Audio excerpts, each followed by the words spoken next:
Thomson is a distinctive Kiwi artist. Many New Zealanders would be familiar with his work, such as his giant gumboot in Taihape or the Holden station wagon in Te Papa. Jeff has a long history of showing his works at Brick Bay, and in this artist film we'll learn some more about his works and explore some of the elements of his practice.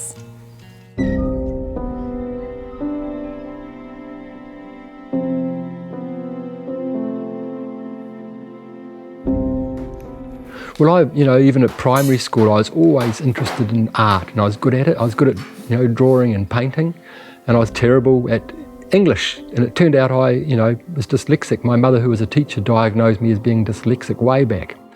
So, and I was encouraged, the artistic side. So I always enjoyed doing art.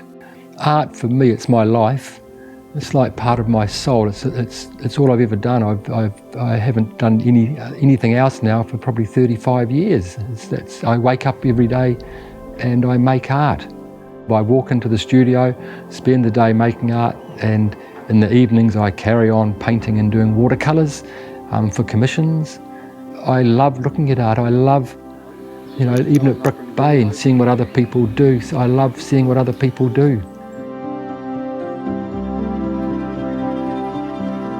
So currently on the trail we have some of Jeff's Mahou Leaves, and there's such a lovely story behind these works because each time Jeff comes to the Brick Bay Sculpture Trail he collects the leaves from the forest floor, and they're these really delicate sort of skeleton-like shapes, and he takes a few of them away with him. With the Mahou leaves, they're one of the few native leaves that disintegrate, but when they deteriorate or you're left with the filigree, you're left with all the veins of the leaf, so you get this beautiful, beautiful lace-like pattern. And I picked up some and put them in a box for about a year, and then I refound the box and I thought, I could use these. So I got a roller, just a little for lino cutting, and some black ink, and I rolled them black and photocopied them so they stood out. Then I ended up getting them blown up on photocopying equipment. So I'd blow them up and by screen printing, so 4 big silk screens to get the actual image, and then I'd plasma cut by hand, go around and spend a lot of time cutting out all the little negative spaces, which would take hours and hours and hours, and then I'd get an angle grinder and sander and clean up the surface. I'd come back and I'd put a etch onto it, which would eat into the metal, and then give it a couple of coats of white, and then I'd bring my silk screens back in because I'd already done the registration originally when I printed them to get the pattern. So the screens naturally came back over this white, abstracty sort of printed metal, which was the shape of a leaf. And then I'd actually screen print colour back on, and it would actually redefine all those fine, fine lines. So quite beautiful and delicate. And then from the flatness, I'd cover them with bubble wrap to protect them, and I'd run them through my roll forming machine and corrugate them, and then I'd curve them for a bit of extra strength, maybe twist them a bit on the machine, and so they had a sort of a natural feel to them, and then they would go up to Brick Bay. We place them on the trail very near to where Jeff has collected them in the first place, so there's this really lovely sort of full circle revisiting of the site from natural form to sculpture.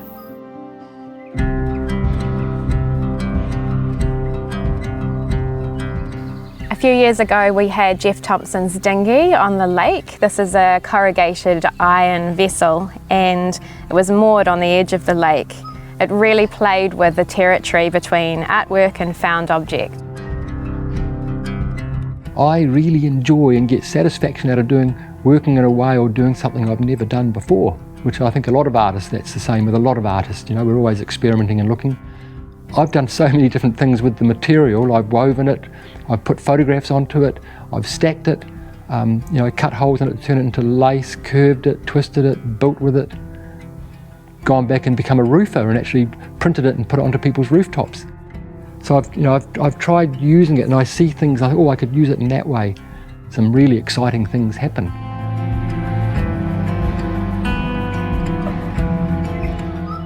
The mesh house that we have here, this has been a really exciting project, specifically made for Brick Bay and built on site in layers.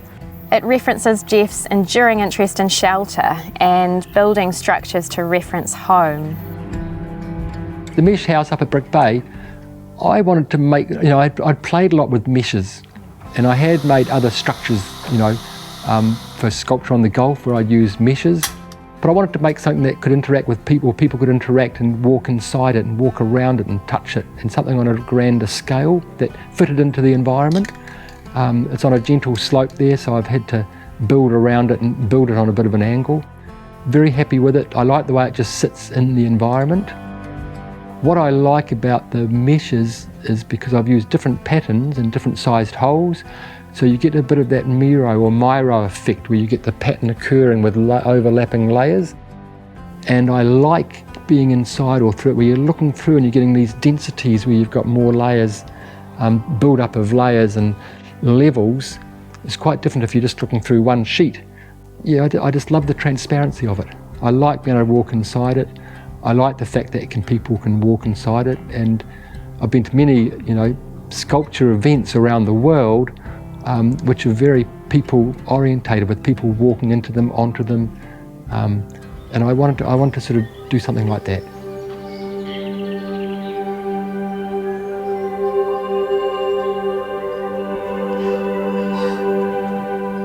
I think Brick Bay Sculpture Walk is a very, very successful venue. So many people know about it and talk about it and go there. Of course, they'd go there also for the cafe, the restaurant. There's so many people doing different things. There's so many artists out there making things and doing things differently in different materials, that in a place like Brick Bay, they're all brought together into this wonderful environment that people can experience each individual work as they walk along. You've got your sound, you've got so many different things there that it encompasses a whole range of what's happening in New Zealand today. A taste of New Zealand sculpture at Brick Bay.